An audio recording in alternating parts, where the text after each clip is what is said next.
Hello guys, our next part of this chapter is third law of motion. आज हम ये समझेंगे third law of motion में क्या है। देखिए, इससे पहले हमने दो लॉज पढ़े थे, फर्स्ट और second. The first two laws जो थे वो क्या बता रहे थे हमको?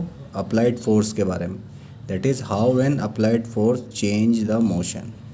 जैसे फोर्स लगाते हैं तो मोशन चेंज होता था, ठीक है।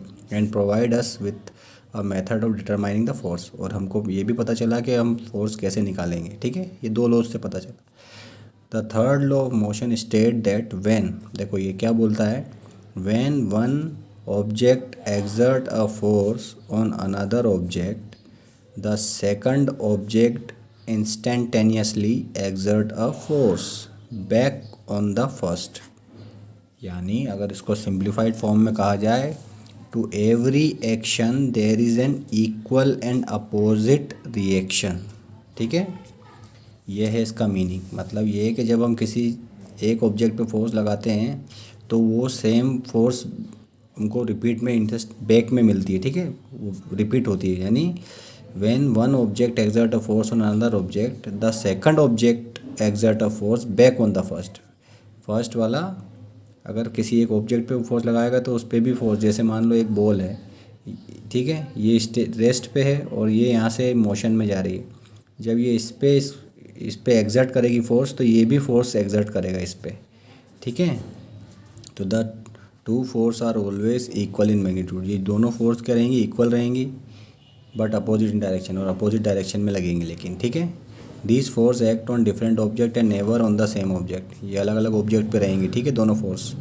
इन द गेम ऑफ फुटबॉल, जैसे कि एग्जांपल दिया है यहाँ पे, जैसे फुटबॉल खेलते हैं हम, while looking at the football and trying to kick it with a greater force collide with a player of the opposite team.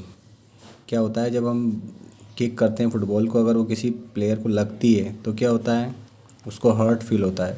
Both feel hurt because each applies a force on the other. दोनों एक दूसरे को क्या करते हैं, यानी अगर ball की लगती है तब भी, और जब दोनों प्लेयर्स टकरा जाते हैं तब भी क्या होते हैं? दोनों को हिट होता है, ठीक है, हर्ट होता है। तो ये क्या है, देन जब मतलब कहने की बात यह है कि एक प्लेयर इधर से जा रहा है, एक प्लेयर इधर से आ रहा है, तो क्या हो रहा है? दोनों आपस में टकराते हैं तो क्या होता है? दोनों अपनी अपनी फोर्स से टकराते हैं। तो दोनों क्या करते हैं? Equal and opposite force apply करते हैं, या अप्लाई हो जाती है अपने आप। तो ये जो है कहने का मतलब ये है कि to every action there is an equal and opposite reaction. Clear? The two opposing force are also known as action and reaction. यानी एक से ये वाला जो है क्या हो गया? एक्शन वाला हो गया, और इससे जो फोर्स निकल के आया वो हो जाएगा रिएक्शन। समझ में आ गया बात? ऐसे ही कुछ एग्जांपल है, जैसे स्प्रिंग बैलेंस का है, उसमें भी है, रबर का है, आप लोगों को पता ही है। एक एग्जांपल हम देख लेते हैं, गन वाला। When a gun is fired it exert a forward force on the bullet. तो इस पे फोर्स कौन सा लगता है? फॉरवर्ड वाला। But bullet exert an equal and opposite force on the gun. तो जैसे ही गन बाहर निकलती है तो वो एक बैकवर्ड फोर्स भी लगाती है। तो क्या होती है? गन पीछे की साइड ऐसे जाती है। जब भी गन चलती है तो क्या होती है? पीछे जाती है। ये गन जो है पीछे चलती है जैसे फायर करते हैं, ठीक है। तो क्या होता है? बुलेट भी अपना अपोजिट फोर्स लगाता है और गन भी लगाती है, ठीक है। तो दोनों का इक्वल एंड अपोजिट हो जाता है यहाँ पे। तो bullet exert an equal and opposite force on the gun. This result in the recoil of the gun. Since the gun has much greater mass than the bullet, तो the acceleration of the gun is much less than the acceleration of bullet. तो gun का acceleration कम हो जाता है क्योंकि इसका मास ज़्यादा होता है बुलेट से, है ना। तो बुलेट क्या छोटे मास की होती है, तो जिसका ज़्यादा मास होगा वो जितना ही फोर्स लगाएगा, ठीक है। तो the third law of motion can also be illustrate when a sailor jumps on a rowing boat. चलती हुई बोट पे अगर नाव में अगर कोई व्यक्ति कूदेगा तो क्या होगा? नाव पीछे जाती है। तो क्यों जाती है पीछे? क्योंकि इक्वल एंड अपोजिट फोर्स लगता है पीछे की साइड, ठीक है, उस बॉडी का। तो ये जो एक एग्जांपल है, कुछ ऐसे ही एग्जांपल है। आप स्विमिंग करते हो तो स्विमिंग में क्या होता है? कोई भी बॉडी जो स्विम करता है वो क्या करता है? ऐसे पीछे हाथ मतलब पानी को ऐसे काटते हैं तो क्या होता है? पानी क्या है? पानी भी फोर्स एक्सर्ट करता है, जिसकी वजह से क्या है? बॉडी आगे की साइड मूव करती है। तो ये था थर्ड लॉ ऑफ मोशन। ये एक एक्टिविटी देखते हैं हम लोग, 9.4। Request to children to stand on two separate cart. जैसे ये दिख रहा है, कार्ट पे खड़े हुए हैं दो बच्चे। Give them a bag full of sand.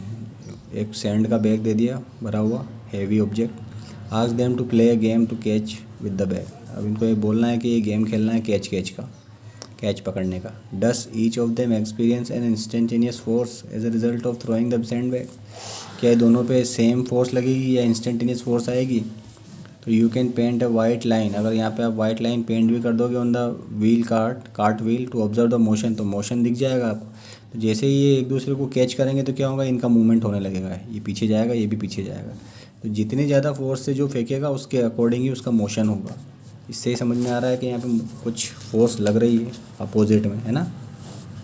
इसके बाद जो नेक्स्ट टॉपिक आता है वो आता है आपका conservation of momentum. We will discuss in next chapter. Thank you.